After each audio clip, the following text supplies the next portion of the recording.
नमस्कार मित्रों, लघु कथा ऑडियो बुक में आज हम आपके लिए लेकर आए हैं विशाखा गुप्ता जी की कहानी मायका। छुई मुई सी नीलम ने चावल से भरे कलश पर हल्के से ठोकर मारी और दोनों पैरों की छाप फर्श पर छोड़ती हुई पूजा घर में चली गई। प्रीति कुछ देर उसकी पीठ निहारती रही, फिर किचन में जाकर चपातियां सेकने लगी। फूली फूली नर्म सफेद चपातियां सेकती प्रीति को नीलम की पीठ फिर याद आ गई, रोटी जैसी सफेद और चिकनी। प्रीति भी गोरी और आकर्षक तो थी, लेकिन सुंदर नहीं। उसका 5.5 फुट का कद, भरा बदन और मर्दाना कड़क हाथ पैर उसे सुंदरी की परिभाषा पर फिट होने से रोकते थे। और वही नीलम 5 फुट की दुबली काया और नाजुक शरीर में गुड़िया सी लगती। मोहल्ले की कोई औरत कभी प्रीति की सास से कहती, तुम तो कांच की गुड़िया ले आई हो शकुंतला। तब प्रीति नीलम की तरफ देखती और मुंह बिचका देती। प्रीति नीलम को पसंद तो नहीं करती थी, लेकिन अनजाने में ही कभी प्रीति को उस पर प्यार आ जाता तो प्रीति उस पर किसी न किसी बहाने से भड़क जाती। रक्षाबंधन का त्योहार आने वाला था। प्रीति खूब शॉपिंग कर रही थी। भतीजे भतीजियों के लिए कपड़े, खिलौने, मिठाइयां सब लेकर जाती। नीलम प्रीति का लाया हुआ सामान देखती है तो तारीफ जरूर करती थी, लेकिन उसके शब्द उसके चेहरे के भावों का साथ नहीं देते थे। उसकी उदासी साफ झलकती थी। नीलम का मायका नहीं था। दूर के रिश्ते की दादी ने पाला पोसा और शादी कर दी। वही प्रीति 3 भाइयों की इकलौती लाडली बहन। घमंड होना स्वाभाविक था। रक्षाबंधन के दिन प्रीति सुबह ही पति को साथ लेकर मायके चली जाती। नीलम का उतरा हुआ चेहरा देखकर उसे दिली सुकून मिल जाता था। प्रीति और नीलम 3 साल से साथ में थी, लेकिन दोनों में कभी कभार ही बातचीत होती।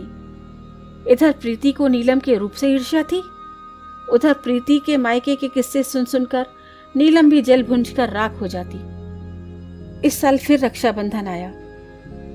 इस बार भी प्रीति ने खूब कपड़े, खिलौने और मिठाइयां खरीदी। रक्षाबंधन की सुबह प्रीति खूब सज-धज कर नीलम के पास आई और बोली, नीलम, मैं मायके जा रही हूं। तुम बिट्टू का ख्याल रखना और उसका होमवर्क भी करवा देना। मुझे आने में देर हो सकती है। नीलम दुखी तो थी ही, उस पर इतनी सुबह से किचन में लगी हुई थी। वह एकदम गुस्से में उबल पड़ी। तो मैं तुम्हारी नौकर लगी हूं कि घर का सारा काम भी करूं और तुम्हारा बेटा भी संभालूं। अकेली मायके चली जाती हो, अपने बच्चे को क्यों नहीं लेकर जाती? अरे, मैंने तो सुना था कि जेठानी का मायका भी देवरानी के लिए मायका ही होता है। मैं हमेशा किसी की कलाई पर राखी बांधने के लिए तरसती रही। और दीदी, तुमने कभी झूठ मूठ भी नहीं बोला कि नीलम, तू भी मेरे साथ मायके चल। मैं तरसती रही और तुम मुझे चिढ़ाती रही। दीदी, तुम किस्मत वाली हो कि तुम्हारे 3 भाई हैं, लेकिन मेरा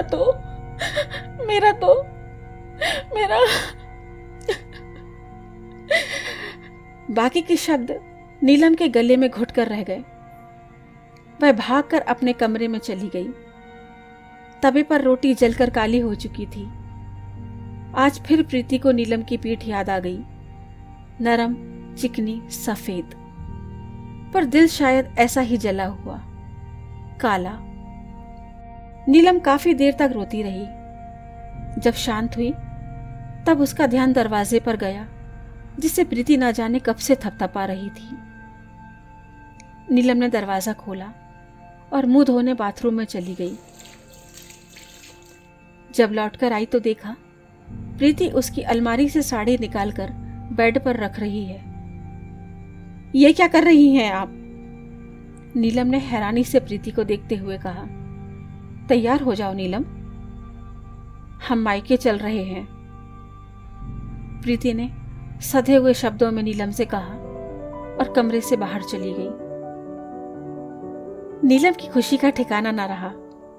वह बहुत खुश हुई और उसने जल्दी जल्दी साड़ी पहनी और बेटे को सास की गोदी में देकर प्रीति के साथ कार की पिछली सीट पर बैठ गई। दीदी, मुझे माफ कर दीजिए।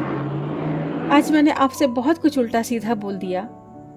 कहते हुए नीलम ने प्रीति का हाथ पकड़ लिया। प्रीति कुछ नहीं बोली, बस उसने नीलम का हाथ हौले से थपथपा दिया। कुछ समय बाद गाड़ी सड़क से थोड़ा अंदर जाकर एक पुराने टूटे फूटे मंदिर के पास आकर रुकी। प्रीति ने गाड़ी से बाहर आकर नीलम को आवाज दी, नीलम बाहर आ जाओ, हमारा मायका आ गया।